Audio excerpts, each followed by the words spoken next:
Bismillahirrahmanirrahim. Assalamualaikum warahmatullahi wabarakatuh. Halo teman-teman pejuang ilmu, semangat pagi, salam sejahtera untuk kita semua. Perkenalkan, saya Ben dan salam tim Infusion.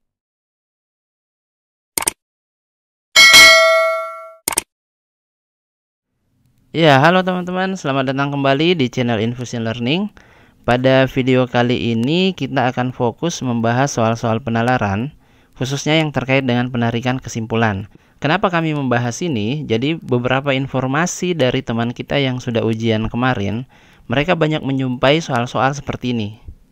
Walaupun bentuk soal lain juga ada teman-teman ya, soal-soal standar tes-tes kompetensi dasar. Seperti soal sinonim, soal antonim, kemudian soal analogi, deret angka, soal numerik, hitung-hitungan. Tapi menurut teman-teman, hitung-hitungannya tidak sesulit yang dibayangkan, santai saja teman-teman. Kemudian tentunya ada soal figural. Nah, dari informasi itu kami bisa mengatakan bahwa 90% soal-soal itu mirip dengan prediksi 1 dan prediksi 4 yang telah kami buat. Nah, bagi teman-teman yang belum menonton, linknya kami sertakan di deskripsi pada video ini. So, bagi teman-teman yang belum ujian, ini masih ada waktu untuk mempersiapkan diri dengan baik. Dan untuk yang baru join di channel ini, mohon bantuannya klik tombol subscribe dan lonceng yang ada di bawah. Oke, tanpa berlama-lama lagi, seperti biasa, silahkan teman-teman mengerjakan terlebih dahulu soal-soal berikut ini.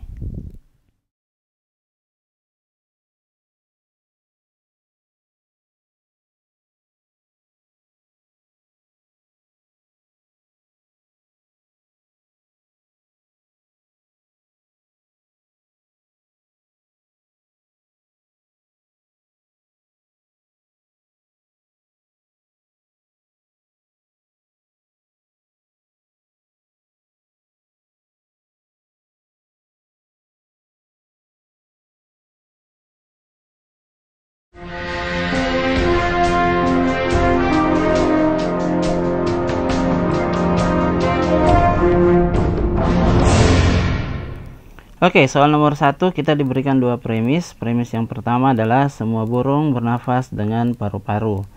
Premis yang kedua, semua merpati adalah burung. Oke, kalau kita perhatikan ini adalah premis umum dengan menggunakan kuantor universal ya.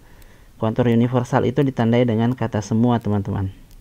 Nah, ada juga kuantor partikular, itu ditandai dengan kata sebagian, kata sementara, kemudian kata beberapa, kata ada ya, dan sejenisnya.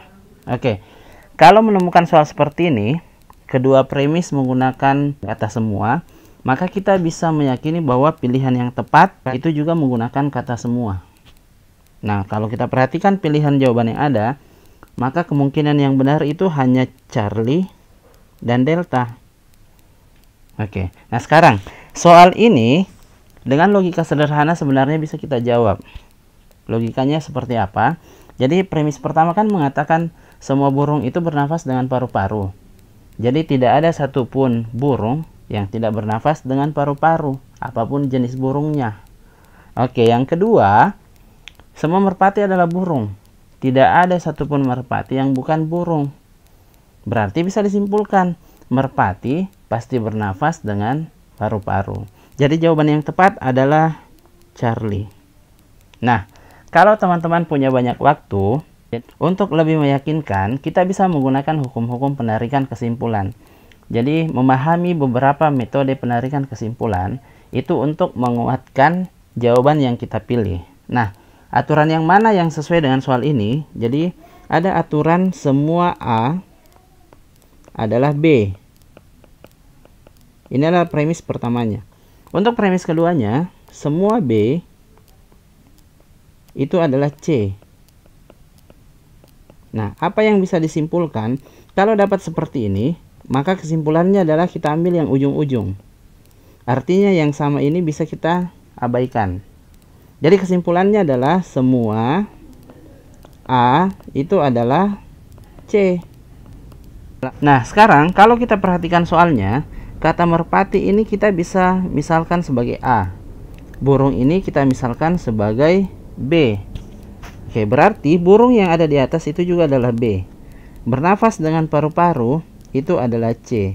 Kalau kita ambil ujungnya, berarti ujungnya adalah A dan C.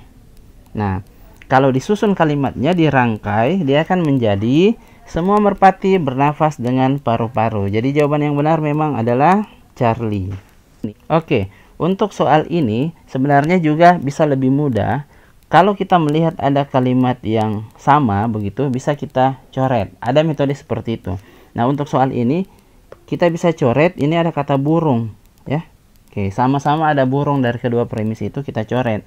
Nah, kalimat yang tinggal ketika disusun, itulah jawabannya. Semua merpati bernafas dengan paru-paru. Berbagai metode yang kita ketahui bisa kita gunakan untuk menguatkan pilihan jawaban benar. Oke, sekarang kita pindah ke soal berikutnya. Oke, soal nomor 2, kita kembali punya dua premis. Premis yang pertama, semua peserta tes lulusan sarjana.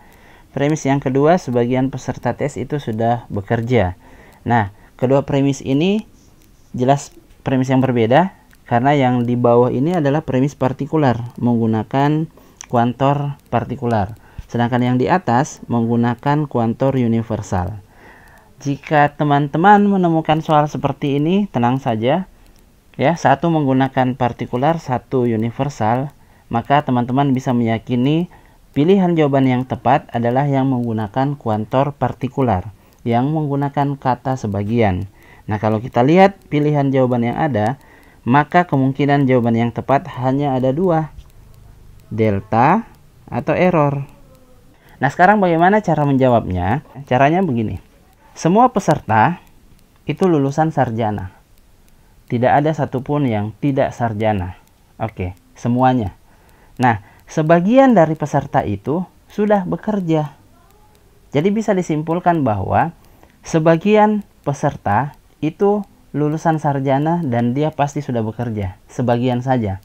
Berarti dari opsi D dan opsi E, jawaban yang benar adalah error. Kenapa D tidak benar? Oke, sebagian lulusan sarjana dan sudah bekerja adalah peserta tes. Karena kalimat premis seperti ini tidak berlaku sebaliknya, teman-teman. Semua peserta tes katanya lulusan sarjana. Apakah semua lulusan sarjana adalah peserta tes? Kan belum tentu. Si A mungkin lulusan sarjana tapi tidak ikut tes. Dia tidak daftar. Oke, ini benar-benar bisa dipahami.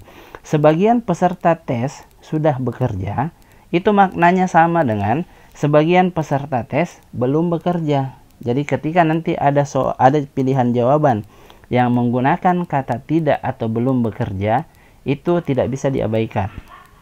Ya, jadi kadang kita jumpai soal seperti itu, teman-teman. Premis pertama, premis kedua menggunakan kalimat positif. Tahu-tahu di pilihan jawaban ada kalimat negatif.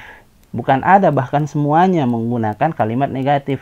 Mau tidak mau berarti kita memilih kalimat negatif. Nah, sebagian peserta sudah bekerja, itu sama maknanya sebagian belum bekerja. Kalau teman-teman sekali lagi punya banyak waktu, bisa menggunakan hukum-hukum penarikan kesimpulan yang ada. Jadi ini sama dengan aturan, kita punya aturan seperti ini. Semua A adalah B. Sebagian A itu adalah C. Nah, kesimpulan yang bisa kita ambil adalah sebagian A adalah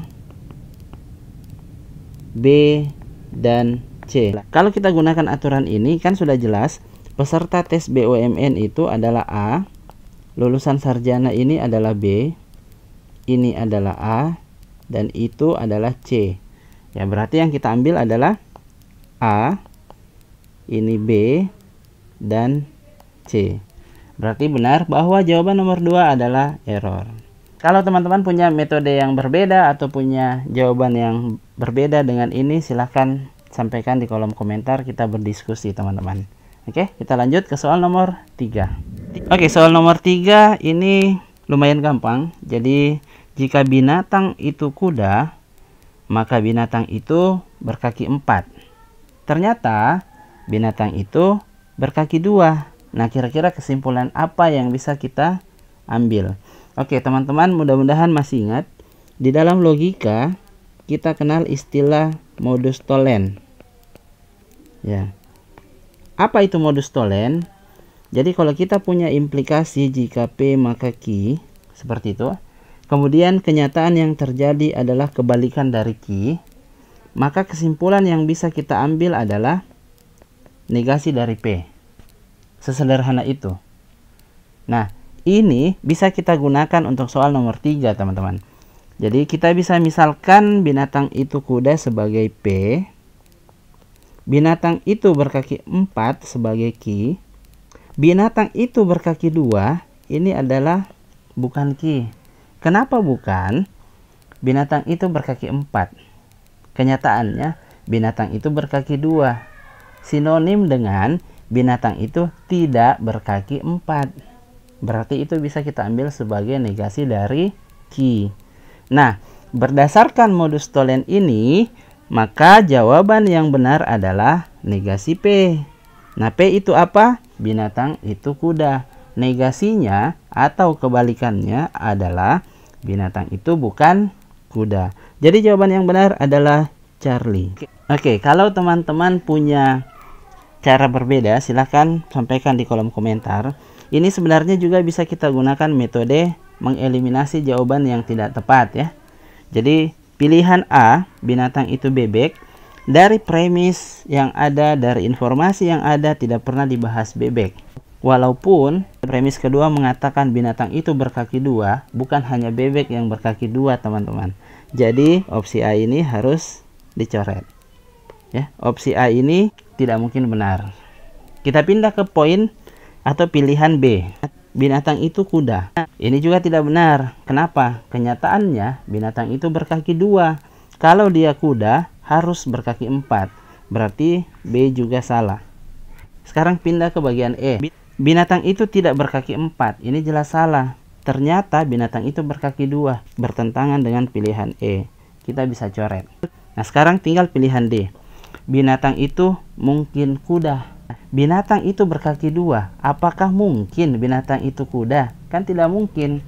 Karena kalau dia kuda harus berkaki 4. Itu sesuai dengan premis 1. Berarti D harus kita coret. Yang tinggal adalah Charlie. Mudah-mudahan ini jelas teman-teman ya. Kita pindah ke soal nomor 4. Oke, soal nomor 4 katanya beberapa dokter bergabung dalam tim sepak bola. Kemudian premis yang kedua, tim sepak bola tidak ada yang menjadi pemain tenis. Nah, kira-kira kesimpulan apa yang bisa kita ambil teman-teman? Kalau kita perhatikan kedua premis ini adalah premis partikular dan di opsi jawaban memang tidak ada pilihan untuk premis umum yang menggunakan kuantor universal menggunakan kata semua. Oke, berarti kita harus menggunakan logika dalam menjawab soal ini. Ya, memang soal-soal sebelumnya juga kan menggunakan logika ya. Oke. Nah, sekarang di sini dikatakan beberapa dokter bergabung dalam tim sepak bola. Oke, berarti tidak semua ya, hanya beberapa saja bergabung di dalam tim sepak bola. Ternyata tim sepak bola tidak ada yang menjadi pemain tenis. Jadi otomatis dokter yang tadi bergabung itu tidak menjadi pemain tenis. Nah, ada enggak di opsi jawaban yang beberapa dokter bukan pemain tenis? Ada. Berarti itu jawabannya teman-teman. Bravo. Bagaimana dengan metode lain atau cara lain yang bisa kita gunakan? Jadi sebenarnya ada banyak cara. Kita bisa menggunakan diagram Venn teman-teman, atau kita bisa menggunakan lingkaran. Kita asosiasikan ini adalah dokter ya, kumpulan dokter. Oke. Nah, ada beberapa dari anggota ini yang bergabung dengan tim sepak bola. Jadi kalau saya gambar tim sepak bolanya seperti ini adalah tim sepak bola, maka yang di sini itu adalah dokter yang juga anggota tim sepak bola. Jadi ini adalah tim bola. Oke. Nah, di premis kedua dikatakan tidak ada tim bola yang menjadi pemain tenis. Berarti tenisnya itu di luar sini. Dia disebut saling asing dengan tim bola. Ini adalah pemain tenis. Oke. Dari sini kelihatan bahwa dokter yang bergabung dengan tim bola itu bukan pemain tenis. Berarti jawaban B memang adalah jawaban yang tepat. Oke, soal nomor 5 katanya negasi dari jika ada ujian semester maka semua mahasiswa belajar dengan rajin. Oke, ini adalah implikasi teman-teman. Jika P maka Q. Jadi ini adalah P dan ini adalah Q. Oke. Kalau kita tuliskan baik-baik, bentuknya seperti ini. Jika P maka Q. Oke ya. Nah, kalau kita lihat pilihan jawabannya, semua menggunakan kata dan. Oke. Berarti kita harus ubah dulu jika P maka Q ini. Kita cari ekivalennya, dia ekivalen dengan negasi P, atau Q. Kenapa bisa dia ekivalen? Karena memiliki nilai kebenaran yang sama. Nah, yang dicari adalah negasinya, negasi dari negasi P atau Q. Nah, ini kalau mau dicari, tinggal kita masukkan saja negasinya, seperti memasukkan bilangan negatif ke dalam kurung. Kalau negatif ketemu negatif kan hasilnya positif ya pada bilangan. Begitupun pada logika. Kalau ini dimasukkan ke dalam, maka dia akan menjadi negasi Q dan tandanya berubah. Yang tadinya menggunakan atau berubah menjadi dan. Nah, sekarang tinggal kita cari kalimat dengan bentuk seperti ini. Oke, P itu apa? Ada ujian semester. Q adalah semua mahasiswa belajar dengan rajin. Jadi kalau yang dicari adalah negasi Q, nah, lawan dari semua. Kalau kita mau membantah semua orang pintar, ya cukup ada satu saja yang tidak pintar. Nah, berarti semua mahasiswa belajar dengan rajin, negasinya adalah ada mahasiswa tidak belajar dengan rajin. Gitu ya. Ada kata tidak dan semua berubah jadi ada. Berarti pilihan jawaban yang benar yang mana? Oke, kita cari yang P dulu. P itu adalah ada ujian semester. Ada ujian semester, ada ujian semester, ada ujian semester. Maka D dan E sudah pasti salah. Oke. Kemudian kata dan. Oke, semuanya menggunakan kata dan. Oke, sampai di sini strukturnya benar. Kemudian yang kita cari adalah negasinya Q. Cari kalimat yang ini. Ada mahasiswa tidak belajar. Ya. Oke, ini salah karena masih menggunakan kata semua. Oke, sekarang tinggal B dan C. B dan C, kalau kita perhatikan opsi C, di sini tidak ada kata tidak belajar. Ada mahasiswa yang belajar dengan rajin. Ini keliru. Berarti jawaban yang tepat adalah B. Nah, untuk membantah kata semua, itu bisa menggunakan kata ada, beberapa, ya, sebagian, tidak semua, dan semacamnya. Jadi untuk soal nomor 5 ini jawabannya adalah bravo. Oke, soal nomor 6. Tidak semua orang pergi ke rumah sakit karena sakit. Berarti ada orang yang ke rumah sakit meskipun dia sehat. Andi pergi ke rumah sakit. Oke, kita perhatikan opsi A. Apakah berarti Andi sakit karena dia pergi ke rumah sakit? Belum tentu kan? Berarti opsi A bisa kita coret. Bagian B, hari ini Andi sakit. Apakah dia ke rumah sakit karena dia sakit? Ini juga belum tentu. C, rumah sakit adalah tempat orang sakit. Ini memang adalah kalimat yang benar, tetapi tidak ada di soalnya, tidak ada di premisnya. Kita tidak boleh menarik kesimpulan ketika mengerjakan soal penalaran itu menggunakan pemahaman yang kita miliki, tapi berdasarkan informasi yang ada di soal. Kalau tidak ada di soal, maka tidak bisa menjadi jawaban yang benar walaupun faktanya seperti itu. Oke, mudah-mudahan ini bisa dipahami. Bagian D, hari ini Andi belum tentu sakit. Kita simpan dulu. Bagian E, Andi adalah seorang dokter. Apakah ada dibahas tentang dokter di soal? Tidak ada. Berarti jawaban yang tepat untuk nomor 6 ini adalah delta. Soal nomor 7. Ini sudah 3 premis teman-teman. Premis yang pertama, semua siswa yang suka fisika itu ternyata suka matematika. Premis yang kedua, semua siswa yang suka kimia juga ternyata suka matematika. Premis yang ketiga, sebagian siswa yang suka fisika ternyata juga suka kimia. Nah, kalau mengerjakan 3 seperti ini, teman-teman bisa menggunakan premis pertama dan kedua dulu, kemudian kesimpulannya baru digunakan premis ketiga dengan kesimpulan tersebut. Nah, kemudian setelah itu kita simpulkan kembali. itulah jawabannya. Tetapi itu terlalu lama. Kalau dapat soal begini sekali lagi, perhatikan ini menggunakan kuantor universal, sedangkan yang di bawah menggunakan kuantor partikular. Nah, kalau begitu pilihan jawaban yang bisa kita pilih yang menggunakan kata sebagian. Oke, mudah-mudahan sampai di sini jelas. Nah, logikanya begini. Kalau ada kata sebagian, kita fokus ke sini saja. Jadi sebagian siswa yang suka fisika. Nah, siswa yang suka fisika itu ternyata juga suka kimia. Ternyata yang suka fisika itu juga suka matematika. Nah, dari C dan E, jawaban yang paling benar itu adalah E. Kenapa? Sebagian siswa yang suka fisika juga suka kimia dan matematika. Ini paling tepat. Kalau opsi C, sebagian siswa yang suka fisika dan kimia tidak suka matematika. Ini kan bertentangan dengan premis yang ada. Premis yang ada tidak menggunakan kalimat negatif, sedangkan di sini ada pilihan kalimat negatif. Jadi itu tidak benar. Oke, bagaimana dengan cara yang lain? Sebenarnya ini kita bisa buat lagi lingkaran, ya. Oke, premis pertama, semua siswa yang suka fisika. Jadi ini semua siswa yang suka fisika. Semuanya, ya. Ternyata juga suka matematika. Begini, anggaplah ini matematika.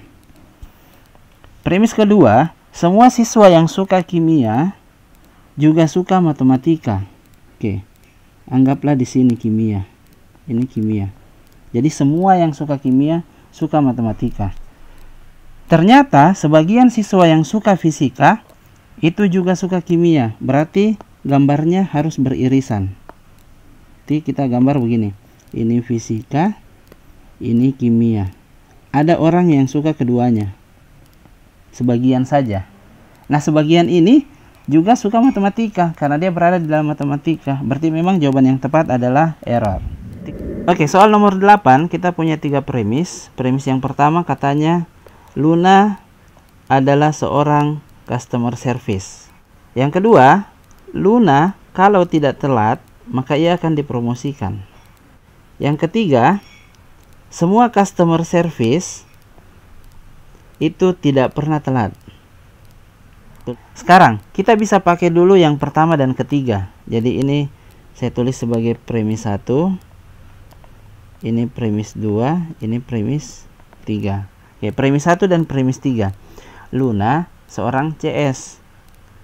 Premis 3, semua CS, jadi tidak ada satupun yang tidak. Semua CS itu tidak pernah telat, termasuk Luna. Jadi Luna tidak pernah telat.